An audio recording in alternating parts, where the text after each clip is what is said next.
সিলেট মহানগর বিএনপির সভাপতি পদে নাসিম হুসাইন এবং সাধারণ সম্পাদক পদে এমদাদ হোসেন চৌধুরী বিজয় লাভ করেছেন।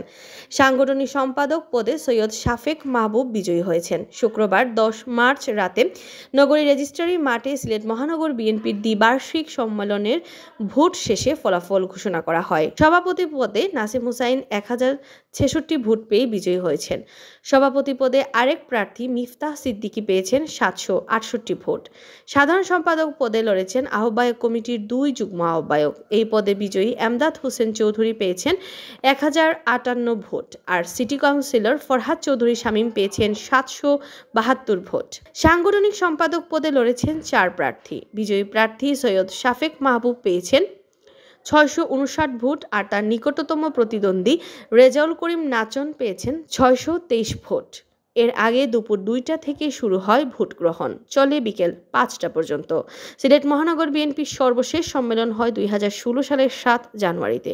দীর্ঘ 7 বছর পর এই ইউনিটের সম্মেলন অনুষ্ঠিত হলো আজ।